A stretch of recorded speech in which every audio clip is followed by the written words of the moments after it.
Hello guys, welcome back. और आज हम लोग करने जा रहे हैं इंडियन क्लाइमेट का फोर्थ पार्ट, जिसमें हम लोग सबसे इंपॉर्टेंट चीज़ डिस्कस करेंगे and that is the distribution of monsoon in India. तो बिना किसी देरी के let us start a video. देखो यार, हम लोग बात कुछ ये कर रहे थे कि पिछले लेक्चर्स में हम लोग ये डिस्कस कर चुके थे कि ये जैसे हमारा ग्लोब है, ठीक है, कह लो हमारी अर्थ है, ये 0 डिग्री 23.5, ये इंडिया, ठीक। तो गर्मियों के टाइम पे हम लोग ये सब डिस्कस कर चुके हैं। ना समझ में आया हो तो प्रीवियस लेक्चर देख लीजिए, थोड़ा बहुत मैं भी एक्सप्लेन कर देता हूँ कि ITCZ या एक लो प्रेशर जोन होता है जो कि यूजुअली इक्वेटर पे होता है।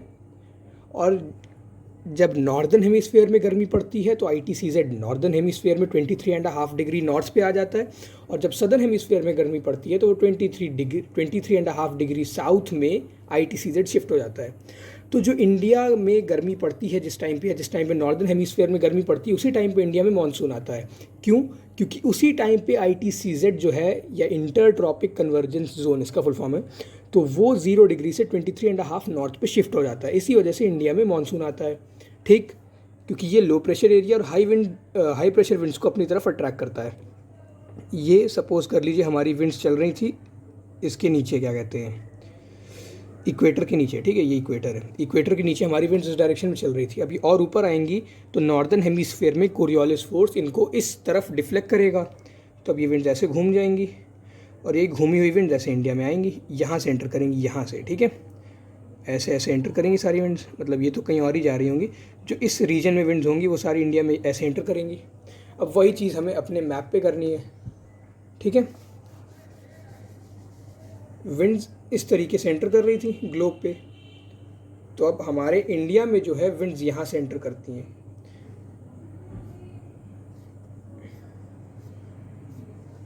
ठीक। इस डायरेक्शन से विंड्स इंडिया में एंटर करेंगी, ओके। अब हमारे इंडिया का शेप कैसा है? आप सभी लोग जानते हैं हमारा इंडिया जो है वो पेनिनसुलर शेप का है ना। इसको ज़रा थोड़ा सा नीचे करते हैं, ठीक। आई होप आपको अच्छे से दिख रहा होगा। तो इंडिया पेनिनसुलर शेप में है, मतलब एक साइड लैंड, तीन साइड वाटर, ठीक। इधर वाटर, इधर वाटर, इधर वाटर, एक साइड लैंड, ये हो गया पेनिनसुलर शेप। और वो भी एक शार्प पेनिनसुला है इंडिया, मतलब इस टाइप का एक ट्रायंगल शेप में। तो क्या होता है कि यहाँ से जो विंड्स आ रही हैं इस तरीके से, तो ये जो विंड्स आ रही थी इस डायरेक्शन से, ऐसे ऐसे ऐसे जो इंडिया में घुस रही थी, ये भी दो पार्ट्स में बाइफरकेट हो जाती हैं, दो पार्ट्स में ब्रेक हो जाती हैं। एक तो भाई ऐसे ही आएगा, और दूसरा जो है वो इधर जाने लगता है, लेकिन ये भी घूम फिर के आता है इंडिया में। ये एक टाइप का एक, तो अब यहाँ पर दो ब्रांचेस बन गई, पहली ब्रांच ये, दूसरी ब्रांच ये, ठीक। इस पहली ब्रांच का नाम है अरेबियन सी ब्रांच। क्या नाम है? मेरे साथ बोलिए, अरेबियन सी ब्रांच, ठीक। और यहीं इस दूसरी ब्रांच का नाम है Bay of Bengal branch. I hope मुझे बताना नहीं पड़ेगा इनका ये नाम क्यों है, क्योंकि अरेबियन सी ब्रांच जो है, इस एरिया में अरेबियन सी है इसलिए इसका नाम अरेबियन सी ब्रांच है, और इस एरिया में बे ऑफ बंगाल है इसलिए इस ब्रांच का नाम बे ऑफ बंगाल ब्रांच है, ठीक। ये हो गया विंड्स कैसे इंडिया में घुसेंगी। At the same time India में एक और, इंडिया का मतलब आप कह लीजिए एक जोग्राफिकल फीचर है, या वो ये है कि भाई इंडिया में ये यहाँ पर ये आपके क्या है बताइए। इंडिया में भाई ICSE में मैप वर्क भी बहुत आता है, और मैप वर्क में ये चीज़ पूछी जाती है। आपने स्कूल में पढ़ा होगा कि ये जो एरिया है ये वेस्टर्न घाट्स है, इस साइड वाला ईस्टर्न घाट्स है, ठीक। ये क्या है? वेस्टर्न घाट्स है क्योंकि ये वेस्ट में है, और ये वाले ईस्टर्न घाट्स हैं क्योंकि ये ईस्ट में है, ठीक। अब ये इंडिया में जो दो पार्ट्स में बाइफरकेट हुआ, तो पहले हम लोग बात करेंगे अरेबियन सी ब्रांच की, तो ये वाला हिस्सा इरेज कर देते हैं, ठीक। अब ये अरेबियन सी ब्रांच इंडिया में घुसी तो कैसे घुसेगी? यहाँ तक तो आ गई, अब यहाँ पर इसको सामने क्या मिल गया? वेस्टर्न घाट्स, ठीक। अब वेस्टर्न घाट्स मिला तो आप लोगों ने अगर पहले ओरोग्राफिक रेनफॉल के बारे में पढ़ा हो तो मुझे माफ़ कर दीजिएगा अगर बीच में मेरे से इसका प्रोनाउंसिएशन गलत हो जाए तो। पहला जो इस टॉपिक का दूसरा वीडियो था उसमें ही मैंने इसका प्रोनाउंसिएशन गलत कर दिया था। ओरोग्राफिक होता है, ठीक है। तो ओरोग्राफिक रेनफॉल वो रेनफॉल होती है जैसे एक पहाड़ है, पहाड़ में इस साइड से आ रही हैं वाटर वेपर से या कह लो मॉइस्चर से लदी हुई विंड्स, या इन्हें हम लोग कहते हैं मॉइस्चर लेडन विंड्स। ठीक, जब ये इस साइड से आएंगी तो क्या होगा, ये जितना भी मॉइस्चर है ये यहाँ पे आएंगी, यहाँ से ऐसे ऊपर जाएंगी और अपना जितना भी मॉइस्चर है वो यहीं पे क्लाउड फॉर्मेशन करके सारा मॉइस्चर यहीं गिरा देंगी। ठीक, अब ये जो हवा हो गई, ये ड्राई हो गई, इसमें जितना मॉइस्चर था वो इसने यहाँ गिरा दिया। All the moisture of that wind has been shed this side. ठीक, अब उस साइड क्या जाएगा, इधर ड्राई हवा जाएगी। ड्राई हवा जाएगी तो इधर थोड़ी या ना के बराबर बारिश करेगी और बाकी ऐसे निकल जाएगी। तो इसी को कहते हैं ओरोग्राफिक रेनफॉल, जो कि माउंटेन की वजह से होती है, जिसमें से ये पार्ट है जो इस साइड वाला हाफ है जहाँ बारिश होती है, उसको हम लोग कहते हैं विंडवर्ड साइड। ठीक, और ये वाला जो पार्ट है जहाँ बारिश नहीं होती उसे हम लोग लीवर्ड साइड कहते हैं, या फिर इसी को रेन शैडो जोन भी कहते हैं। जहाँ बारिश नहीं होती इसी रीजन को रेन शैडो जोन भी कहते हैं। तो अब यहाँ पर क्या है, विंड्स हमारी भाई इस डायरेक्शन से चल रही हैं, यहाँ पर ऐसे आ गए पहाड़, तो अब क्या होगा, विंड जितना भी अपना प्रेसिपिटेशन है, जितना भी उसको फॉल करना है वो यहीं पे कर देगी। ठीक, तो यहाँ पर जो होती है मतलब खूब बारिश होती है। ओके, ये समझ में आ गया कि यहाँ से विंड्स चली, विंड्स चल के ये आपका पहाड़ था, पहाड़ पे टकराई, टकरा के पहाड़ के ऊपर ही बारिश कर दी, जितना भी फॉल करना तो उन्होंने यहाँ कर दिया। दूसरी साइड बहुत ना के बराबर बारिश की, ठीक, बहुत कम बारिश की। ओके, तो ये होती है ओरोग्राफिक रेनफॉल। तो यही होता है अरेबियन सी ब्रांच जो है इंडिया में, एक यहाँ से घुसी, यहाँ पर अपना मतलब पूरा पानी गिरा दिया, अब विंड ड्राई हो गई। ठीक, एक और जगह से घुसती है, तो ये वाला जो रीजन है जहाँ से पहले घुसती है इसका नाम है मालाबार कोस्ट। ठीक, मालाबार कोस्ट। और जिस दूसरी जगह से घुसती है ये वाली, दूसरा, एक तो यहाँ से घुस गई, दूसरा फिर ये यहाँ से जाएगी अंदर। ठीक, ये एरो है यार, सब में नहीं बना रहा मैं, आप समझ लीजिएगा। ठीक, तो ये हो गया दूसरा। ये जहाँ से एंटर करती है ये होता है ये वाला एरिया, ये वाला रीजन, और इसका नाम है काठियावाड़ कोस्ट। काठियावाड़ कोस्ट ये गुजरात में होता है, तो गुजरात से एंटर करती है। ठीक, अब तीसरी चीज़ आ जाओ, इंडिया का मैप जिन्होंने अच्छे से पढ़ा उन्हें तो कोई दिक्कत ही नहीं हो रही होगी अभी तक। तो ये यहाँ पर एक और माउंटेन रेंज है, थोड़ा इधर है, ये यहाँ पर एक और माउंटेन रेंज है। ठीक है, कौन सी है गेस करिए। यहाँ वाली जो माउंटेन रेंज है इसका नाम है अरावली। ठीक, यहाँ पर जो है अरावली माउंटेन रेंज है।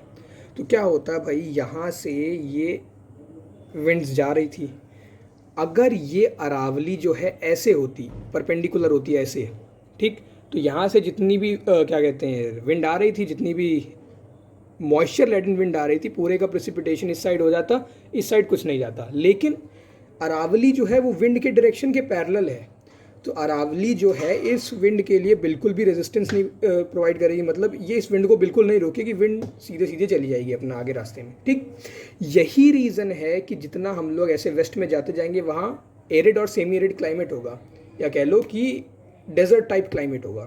क्यों भैया, आप जितना इधर आओगे उतना कम प्रेसिपिटेशन होगा, उतना कम प्रेसिपिटेशन होगा तो उतना ही डेजर्ट फॉर्मेशन होता जाएगा। इसीलिए इस एरिया में राजस्थान में बहुत मतलब डेजर्ट टाइप क्लाइमेट होता है। और ये जो एरिया है ये तो इंडिया का सबसे बड़ा डेजर्ट है ही, द थार डेजर्ट। ठीक, आई होप यहाँ तक बातें समझ में आ गई होंगी। अब मैं इसको थोड़ा इरेज कर देता हूँ, थोड़ा साफ़ सुथरा कर दें तो और अच्छे से समझ में आएगा आगे जो मैं बताने जा रहा हूँ। चलो,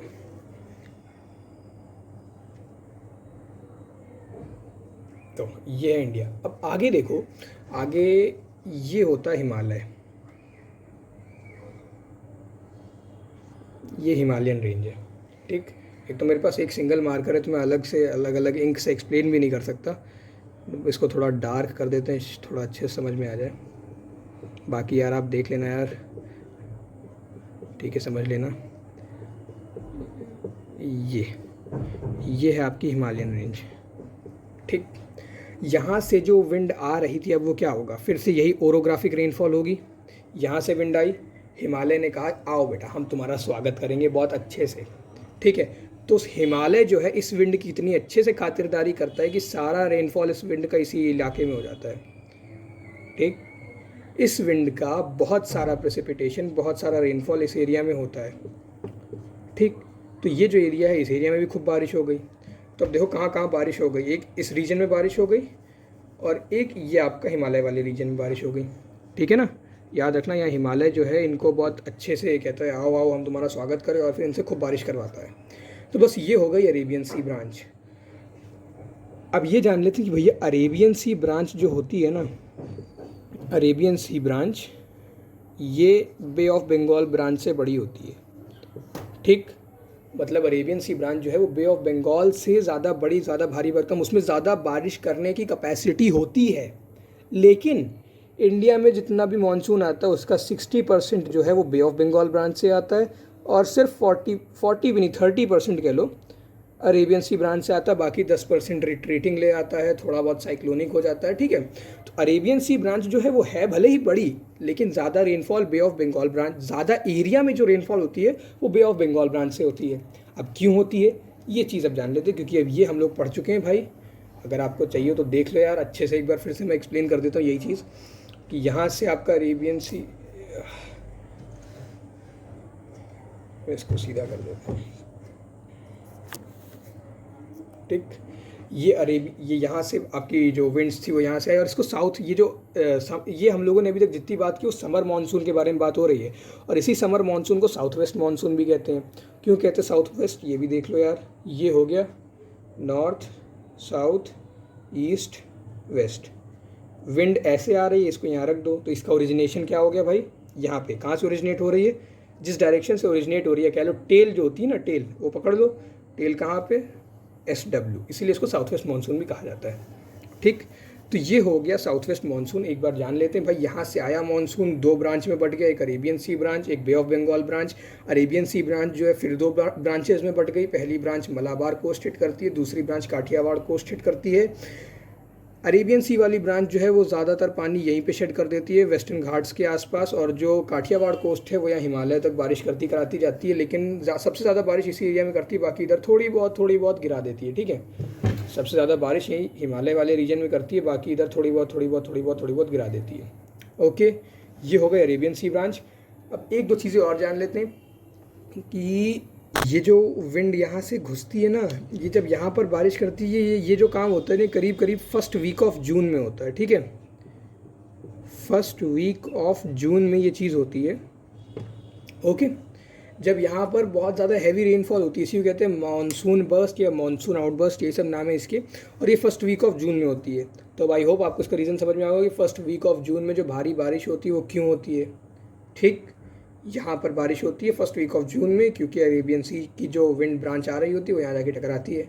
ठीक, तो एक चीज़ तो ये हो गई। अब बाकी काठियावाड़ कोस्ट से जाता है और ये वाला हिमालय से टकराता है, तो हिमालय में, ये हिमालय के आसपास वाले में बहुत भारी बारिश होती है। बहुत भारी मतलब बारिश दो तरीके की होती है, कैट्स एंड डॉग्स, और दूसरी ड्रिजलिंग मतलब बूंदाबांदी हो रही है। और कैट्स एंड डॉग्स मतलब बिल्कुल मूसलाधार बारिश हो रही है। तो यहाँ भाई 3-4 दिन लगातार मूसलाधार बारिश होती है, ये भी नहीं कि बूंदाबांदी हो रही हो। ठीक है, आई होप यहाँ तक आपको क्लियर हो गया होगा। अब भाई बे ऑफ बंगाल ब्रांच की बात करते हैं, जो कि इंडिया में ज़्यादातर बारिश ले करके आती है। तो ये फिर से बन चुका है हमारा इंडिया का मैप। ठीक है, अब जो दूसरी बारिश हो रही थी, यहाँ पर मैं फिर से हिमालय बना देता हूँ, अब की बार सिर्फ सिंगल ब्रांच भी बनाऊँगा। ठीक है,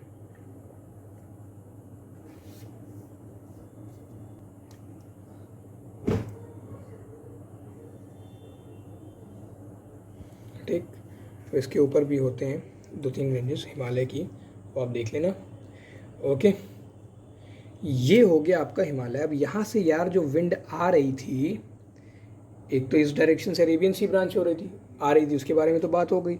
अब यहाँ से एक आ रही थी बे ऑफ बंगाल ब्रांच, इसका क्या होगा, ये भी हिमालय की वजह से ही टूटेगी। क्यों, ये यहाँ तक आई, अब यहाँ पर ये फिर हिमालय से टकरा गई, फिर से वही ओरोग्राफिक रेनफॉल होगी, फिर से वैसी बारिश होगी विंडवर्ड साइड पे, तो इस इलाके में फिर बारिश होगी। और शायद आप जानते हो कि पूरी दुनिया में सबसे ज़्यादा बारिश कहीं होती है तो वो इंडिया की ही इसी इलाके में एक जगह पड़ती है।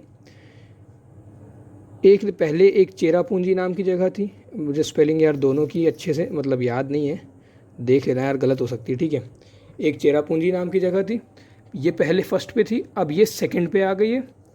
और फर्स्ट पे जो जगह है वो मौसिन राम करके एक जगह है यार, मॉनसिन, ऐसी कुछ स्पेलिंग है यार, मैं श्योर नहीं हूँ, देख लेना आप, मॉनसिन राम, शायद यही स्पेलिंग उसकी। तो ये दो जगह इंडिया की क्या पूरे वर्ल्ड की सबसे रेनियस्ट प्लेस हैं। तो यहाँ से ये बे ऑफ बंगाल ब्रांच गई, यहाँ पे टकराई, यहाँ पे खूब बारिश की, जहाँ गारो खासी हिल्स वगैरह, यहाँ पे खूब बारिश की। अब यहाँ से इसको अंदर फेंक दिया, हिमालय ने इसको अंदर कर दिया। और यहाँ पे आपके अरावली के आसपास ये यहाँ से आपकी अरेबियन सी ब्रांच इधर से टकरा के इधर आ रही थी, इधर से टकराई, ये आपकी अरेबियन सी ब्रांच जो है पहले इधर टकरा के कुछ पार्ट इधर गया, कुछ पार्ट इधर आया। तो ये यहाँ से बे ऑफ बंगाल ब्रांच इस तरफ आ रही थी और यहाँ से ये वाली ब्रांच इधर आ रही थी। अब ये जो है इस इलाके में बहुत भारी बारिश करती है। और ये इलाका कौन सा है? ये है आपका यूपी प्लेन, वही गंगा यमुना वाले जो प्लेन्स हैं, यूपी प्लेन, ये वही इलाका है। ठीक है, समतल जिसे नहीं कहते, प्लेन, जैसे ये प्लेन सरफेस है, प्लेन एक तरीके के, जैसे माउंटेन प्लेन और प्लेट्यू होती, तो प्लेन एक तरीके का जोग्राफिकल फीचर है।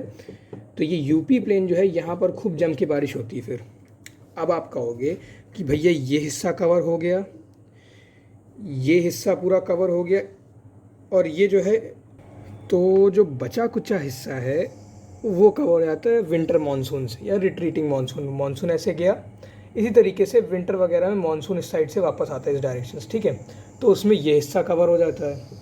तो देखा जाए तो हमारा जो इंडिया है उसका ये एरिया कवर हो गया, ये एरिया कवर हो गया, ये एरिया कवर हो गया। तो जो बीच का ये हिस्सा बचा ना, ये वाला, ये थोड़ा अच्छे से कर देते यार, इतना गंदा हो गया समझ में नहीं आएगा कौन सा हिस्सा बचा। ठीक है, तो ये वाला जो हमारा इंडिया का हिस्सा बचा ना, ये इतना हिस्सा जो बचा, ये पेनिनसुलर एरिया, ये कवर होता भाई साइक्लोनिक रेनफॉल से। अब साइक्लोनिक रेनफॉल क्या होती है? जैसे आपको पता, अभी हाल ही में एक साल, शायद 1 या 2 साल पहले माहे नाम का एक साइक्लोन आया था। तो यहाँ पर उड़ीसा वेस्ट बंगाल, या मतलब स्पेशली उड़ीसा या वेस्ट बंगाल से ही, यहाँ से इस एरिया से एंटर करता है एक साइक्लोन। हर साल एक ना एक साइक्लोन आ ही जाता है, नहीं तो 2 साल में एक, तो समझ के चलो कि उसकी 2 साल में एक साइक्लोन आने की प्रोबेबिलिटी 90% होती है। 2 साल में एक साइक्लोन तो आ ही जाते हैं। तो वो एक साइक्लोन भाई यहाँ पर कम से कम नहीं तो 100 से 120 सेंटीमीटर की रेनफॉल करके जाता है। तो बस ये हिस्सा भी कवर हो गया पूरा इंडिया कवर। इस तरीके से पूरा मानसून स्प्रेड होता है। बाकी थोड़ा बहुत मानसून वेस्टर्न डिस्टर्बेंसेस के थ्रू इधर उधर से आता है। तो मेन जो हमें मानसून की डिस्ट्रीब्यूशन के बारे में बात करनी थी वो यही थी यार, कि एक अरेबियन सी ब्रांच इधर से आई, इधर लड़के सारा पानी इधर गिरा दिया, दूसरी काठियावाड़ कोस्ट से एंटर हुई, काठियावाड़ कोस्ट से एंटर होके यहाँ पर बारिश की, फिर इधर से बे ऑफ बंगाल ब्रांच आई, इधर मानेसराम वगैरह वाले गारो खासी हिल्स में नॉर्थ ईस्ट एरिया में बारिश की, इधर से इधर टर्न हुई, यहाँ पर 2 विंड्स मर्ज हुई, दोनों ने मर्ज होकर यहाँ पर यूपी प्लेन्स में अपना पानी गिराया, इधर से रिट्रीटिंग मानसून आया, वो इधर तमिलनाडु वगैरह में बारिश करता हुआ निकल गया, और यहाँ पर साइक्लोनिक रेनफॉल की वजह से बारिश हो जाती है। अब समझ लो हिमालय का कितना बड़ा रोल है। अगर ये हिमालय ना होता तो ना ये वाली जो काठियावाड़ कोस्ट से ब्रांच आ रही, ना ये बारिश करती, ये जो बे ऑफ बंगाल से ब्रांच आ रही, ये भी सीधा सीधा निकल जाती, ये भी इधर बारिश ना करती। तो इंडिया के मानसून आने में भाई इसका बहुत बड़ा योगदान है हिमालय का। ठीक है, अब यार हमारे मैप वर्क में कुछ चीज़ें एक आती हैं जिसको कि हम लोग इस नाम से जानते हैं, क्या कहते हैं, जो कुछ रिवर्स वगैरह आ जाती हैं मैप वर्क में करने के लिए। जैसे आपकी आ जाएगी एक सदर्न रीजन की बात करते हैं, क्योंकि नॉर्थ में तो कुछ रिवर्स हैं जो आ जाती हैं। सदर्न की बात करो भाई, तो साउथ वाले रीजन में जो रिवर्स आती हैं, स्पेशली जैसे कावेरी हो गई, कृष्णा हो गई, ताप्ती हो गई, इन सब में पानी कहाँ से आता है? तो भाई रिवर्स 2 टाइप की होती हैं। एक जैसे गंगा हो गई, गंगा हो गई, ब्रह्मपुत्र हो गई, जो कि ग्लेशियर ओरिजिन वाली होती है, जिनका ओरिजिन माउंटेन से होता है। जैसे हिमालय है, हिमालय में बर्फ़ जमी होती है, तो गर्मी के टाइम पे जब बर्फ़ मेल्ट होती है तो उसी में इन रिवर्स की रिफ्यूलिंग हो जाती है, इसलिए गर्मियों में भी ये रिवर्स सूखती नहीं है। और दूसरी आपकी होती हैं पेरिनियल रिवर्स, सॉरी इन्हीं को हम लोग पेरिनियल रिवर्स भी कहते हैं, जो कि पूरे 12 मासी 365 डेज 12 मंथ्स चलती रहती है। ठीक है, एवरग्रीन पेरिनियल रिवर्स कहते हैं। एक होती है सीजनल रिवर, जो कि किसी स्पेसिफिक सीज़न में ही आती है, जैसे साउथ की रिवर्स। जब मानसून आता है तो भैया यहाँ पर जैसे मैंने बताया खूब बारिश होती है, खूब बारिश होती है, तो यहाँ पर जो रिवर्स नहीं होती, गंगा यमुना कावेरी, गंगा यमुना, यार क्या कह रहा हूँ मैं, सॉरी, गंगा यमुना नहीं, कावेरी ताप्ती नर्मदा, ये सारी जो रिवर्स होती हैं ये इधर खूब बारिश करती हैं, और इनकी मतलब यार guys I am so sorry, फिर से मैंने उल्टा बोल दिया, एक बार इसको दोबारा करते हैं, ठीक है। पता नहीं क्या दिक्कत है, बार बार मेरे मुंह से उल्टा सीधा ही निकल रहा है। आप यार गलत मत समझना कि आप लोग मतलब गलत ना समझ लेना, जो मैं बोलने जा रहा हूँ, जो मैंने अभी तक बोला इससे रिलेटेड वो सब भूल जाओ, ठीक है, कोई कन्फ्यूजन ना क्रिएट हो। दोबारा स्टार्टिंग से बता रहा हूँ मैं, सुन लो यार, पता नहीं क्या हो रहा है। तो रिवर्स इंडिया में दो टाइप की मेनली होती हैं, एक पेरिनियल रिवर्स, या फिर जिनका ओरिजिन माउंटेन से होता है, वो मतलब पूरे 365 दिन वो बहती रहती, सूखती नहीं है। क्यों? क्योंकि सर्दियों में या फिर सर्दियों से पहले जो है मॉनसून के टाइम पे उन वहाँ पर बारिश होती है, तो बारिश की वजह से रिवर्स भर जाती हैं। और गर्मियों में क्या होता है, क्योंकि वो उनकी ओरिजिन जो है वो पहाड़ों से होती है, पहाड़ है, पहाड़ से कोई रिवर निकली, तो गर्मियों में जब पहाड़ पे जो आइस है वो मेल्ट करेगी तो पानी बनेगी, तो पानी इसी से गर्मियों में भी रिफ्यूल होता रहता है। जैसे हमारी जो गंगा है वो गंगोत्री से ओरिजिनेट होती है, गंगोत्री एक ग्लेशियर है, ठीक है। तो गंगोत्री में जब हीट पड़ेगी, सनलाइट पड़ेगी, तो वहाँ जो ग्लेशियर है वो पिघलेगा, पिघलेगा तो रिवर में पानी बढ़ेगा। अब दूसरे टाइप की रिवर्स जो कि स्पेशली साउथ में मिलेंगी, सीजनल रिवर्स, जैसे ये गंगा नहीं है, गंगा इसका एग्जाम्पल है, बार बार मेरे मुंह से गंगा निकल रहा है, पता नहीं क्यों। इसका एग्जाम्पल है जो सीजनल रिवर्स हैं, इनका एग्जाम्पल है कावेरी, कृष्णा, ताप्ती। जितनी भी रिवर्स ये साउथ में मिलेंगी आपको, ये यहाँ वेस्टर्न घाट्स है, वेस्टर्न घाट्स के इस साइड बहुत बारिश हुई तो इसी बारिश की वजह से ये जो रिवर्स है ना, इन रिवर्स में पानी इस बारिश से भर जाता है। इस वजह से ये रिवर्स मतलब मानसून के टाइम पे बहुत अच्छे से जहाँ जहाँ बहती है वहाँ फ्लडिंग कर पाती हैं, बाकी फिर गर्मियों में जो है वो सूख जाती हैं, ठीक। अब आई होप मैंने जो बोला वो समझ में आ गया होगा आपको, जो स्टार्टिंग बोला उसके लिए आई एम सो सॉरी यार, पता नहीं मेरे मुंह से बार बार गंगा निकल रहा है। तो ये आपको समझ में आ गया होगा कि जितनी भी यहाँ पे रिवर्स हैं, कावेरी, नर्मदा, ताप्ती, इन सारी रिवर्स का जो मतलब पानी भरता है वो इसी वजह से भरता है क्योंकि यहाँ पर खूब बारिश होती है, ठीक। अब ये हो गई बातें। अब आज जो डिस्ट्रीब्यूशन हम लोगों ने पढ़ा इसको यहीं तक रखते हैं। इसके बाद शायद इस चैप्टर का आखिरी वीडियो हो जिसमें हम लोग बात करेंगे कि इंडिया में मॉनसून को कहाँ पे कैसे बोला जाता है। और ये वाला जो वीडियो था ये शायद मॉनसून का सबसे ज़्यादा इम्पॉर्टेंट वीडियो था, ठीक है। तो इसको दिमाग में रखना, भूलना नहीं, okay. With that note I think I must take a leave, सो फिर मिलते हैं, बाय, थैंक यू।